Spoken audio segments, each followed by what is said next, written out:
2026 July 20 Siraj editorial.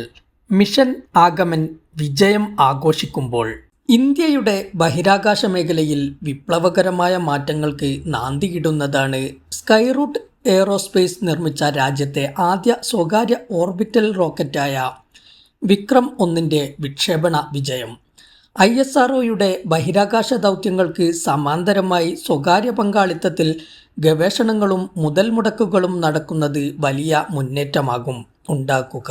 പരസ്പര പൂരകമായി മുന്നോട്ടു പോകേണ്ട ഗവേഷണധാരകളായി വേണം ISROയും സ്വകാര്യ സംരംഭങ്ങളെയും കാണാൻ. രാജ്യത്തിൻ്റെ അഭിമാനമായ ദൗത്യങ്ങൾ മുഴുവൻ വിജയകരമായി പൂർത്തിയാക്കിയ ISROയെ ക്ഷീണിപ്പിച്ചുകൊണ്ടാകരുത് ഈ മേഖലയിലേക്ക് സ്വകാര്യ സ്റ്റാർട്ടപ്പുകളുടെ കടന്നുവരവും വികാസവും. ബഹിരാകാശ ഗവേഷണ മേഖലയിലടക്കം ഇന്ത്യക്ക് ഇന്നുള്ള സ്ഥാനവും ഇക്കോ സിസ്റ്റവും രൂപപ്പെടുത്തിയത് ഇന്ത്യൻ ബഹിരാകാശ ഗവേഷണ സംഘടന ISRO എന്ന പൊതുമേഖലാ സ്ഥാപനമാണെന്ന വസ്തുത അവഗണിച്ചുകൊണ്ട് വിക്രം 1 അടക്കമുള്ള സമാന്തര വിജയങ്ങളെ ആഘോഷിക്കാനുമാകില്ല. ശാസ്ത്രീയ മുന്നേറ്റങ്ങളുടെ വാണിജ്യതലം അവഗണിക്കണമെന്നോ സ്വകാര്യ മുൻകൈകളെ സംശയത്തോടെ കാണണമെന്നോ അല്ല പറയുന്നത്. മറിച്ച് മറ്റു മുൻനിര രാജ്യങ്ങളിലെല്ലാം നടക്കുന്നതുപോലെ പരസ്പരം പരിപോഷിപ്പിച്ച് മുന്നോട്ടു പോകണമെന്ന് മാത്രം. ISROയിൽ നിന്ന് വിദഗ്ധർ സ്വമേധയാ വിരമിക്കുകയോ രാജിവെക്കുകയോ ചെയ്യുന്നത് ക്രമാതീതമായി കൂടുന്നുവെന്ന് റിപ്പോർട്ടുണ്ട്. ഇവർ കൂടുമാറുന്നത് സ്വകാര്യ സംരംഭങ്ങളിലേക്കാണത്രേ.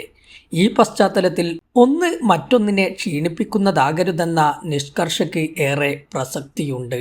രാജ്യത്ത് സ്വകാര്യ മേഖലയിൽ ആദ്യമായി വികസിപ്പിച്ച ഓർബിറ്റൽ ക്ലാസ് റോക്കറ്റാണ് വിക്രം 1.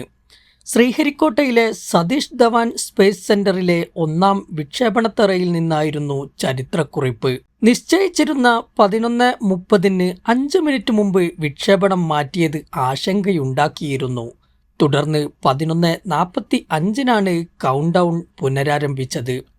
ചെറിയ ഉപഗ്രഹങ്ങൾക്ക് ചെലവ് കുറഞ്ഞ ലോഞ്ച് സേവനങ്ങൾ നൽകാനുള്ള സ്കൈറൂട്ടിൻ്റെ വിശാലമായ പദ്ധതിയുടെ ഭാഗമാണ് ഓർബിറ്റൽ റോക്കറ്റിൻ്റെ ആദ്യ വിക്ഷേപണം. 4 പോലോഡുകളാണ് റോക്കറ്റ് ഭ്രമണപഥത്തിൽ എത്തിച്ചത്.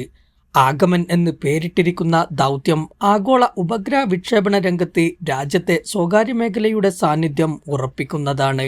ISRO മുൻ ശാസ്ത്രജ്ഞരായ പവൻകുമാർ ചന്ദനയും നാഗഭരത് ധാക്കയും ചേർന്ന് 2018 സ്കൈറൂട്ട് സ്ഥാപിച്ചത്. 2022 നവംബറിൽ വിക്രം S സബ് ഓർബിറ്റൽ ദൗത്യമായ പ്രാരംഭിലൂടെ റോക്കറ്റ് വിക്ഷേപിക്കുന്ന ആദ്യ സ്വകാര്യ ഇന്ത്യൻ കമ്പനിയായി സ്കൈറൂട്ട് മാറിയിരുന്നു. പൂർണ്ണമായും ഒരു സ്വകാര്യ കമ്പനി വികസിപ്പിച്ച ഉപഗ്രഹങ്ങളെ ഭൂമിയുടെ ഭ്രമണപഥത്തിൽ എത്തിക്കാൻ ശേഷിയുള്ള ആദ്യത്തെ റോക്കറ്റാണ് വിക്രം 1. അമേരിക്കയ്ക്കും ചൈനയ്ക്കും പിറകെ സ്വകാര്യ പങ്കാളിത്തത്തോടെ ഓർബിറ്റൽ വിക്ഷേപണശേഷി കൈവരിക്കുന്ന ലോകത്തിലെ 3ാമത്തെ രാജ്യമായി ഇന്ത്യ മാറി. പൂർണ്ണമായും കാർബൺ കോമ്പോസിറ്റ് ഘടനയിൽ നിർമ്മിച്ച ഈ റോക്കറ്റിൽ 100% 3D പ്രിന്റഡ് എൻജിനുകളാണ് ഉപയോഗിച്ചിരിക്കുന്നത്.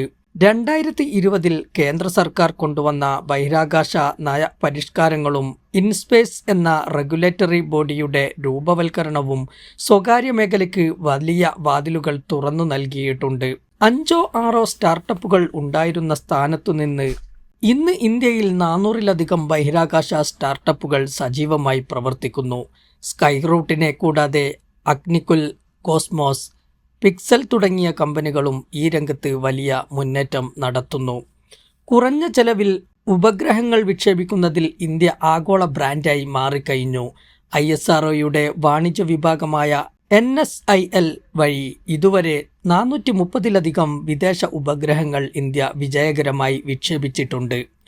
വിക്രം 1 പോലുള്ള ചെറുകിട റോക്കറ്റുകൾ വരുന്നതോടെ ആഗോള വാണിജ്യ വിപണിയിൽ ഇന്ത്യയുടെ പങ്ക് ഇനിയും വർദ്ധിക്കുമെന്നാണ് പ്രതീക്ഷ. ചന്ദ്രന്റെ ആരും കടന്നു ചെല്ലാത്ത ദക്ഷിണ ധ്രുവത്തിൽ പേടകമിറക്കുന്ന ആദ്യ രാജ്യമായി ഇന്ത്യ ചരിത്രം കുറിച്ച ചന്ദ്രയാൻ 3 ആദ്യ ശ്രമത്തിൽ തന്നെ ചൊവ്വാഗ്രഹത്തിന്റെ ഭ്രമണപഥത്തിൽ പേടകമെത്തിക്കുന്ന ആദ്യ ഏഷ്യൻ രാജ്യമായി ഇന്ത്യയെ അഭിമാനത്തിന്റെ വാനിലേക്കുയർത്തിയ മംഗൾയാൻ സൂര്യനെക്കുറിച്ച് പഠിക്കാനുള്ള ഇന്ത്യയുടെ ആദ്യത്തെ അത്യാധുനിക ബഹിരാകാശ ദൗത്യമായ ആദിത്യ L1 ബഹിരാകാശത്ത് ISRO രചിച്ച വിജയഗാഥകളുടെ നിര നീണ്ടതാണ്. ഈ നേട്ടങ്ങളൊന്നും ഒരു സുപ്രഭാതത്തിൽ സാധ്യമാകുന്നതല്ല. നിരവധിയായ ഗവേഷകരുടെയും എഞ്ചിനീയർമാരുടെയും ശാസ്ത്ര പ്രതിഭകളുടെയും ആജീവനാന്ത പരിശ്രമത്തിൻ്റെ ഫലമാണ്. ഈ പ്രയാണത്തിൽ ഓരോരുത്തരും പ്രധാനമാണ്. ഇതിൽ ഒരു കണ്ണി തളർന്നാൽ മൊത്തം താറുമാറാകും. ISROയിൽ നിന്ന് വിദഗ്ധർ കൊഴിഞ്ഞു പോകുന്നുവെന്ന വാർത്ത നിരാശാജനകമാകുന്നത് അതുകൊണ്ടാണ്.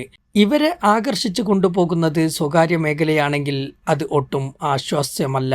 ഗഗൻയാൻ അടക്കമുള്ള ഭാവി ദൗത്യങ്ങളെ അത് ബാധിക്കും. ആഗമൻ വിജയം ആഘോഷിക്കുമ്പോൾ ഇതുകൂടി കണക്കിലെടുക്കണം. ഒപ്പം അന്ധവിശ്വാസങ്ങളെയും മിത്തുകളെയും ശാസ്ത്രമായി അവതരിപ്പിക്കുന്ന പിന്തിരിപ്പൻ പ്രവണത അവസാനിപ്പിക്കുകയും വേണം.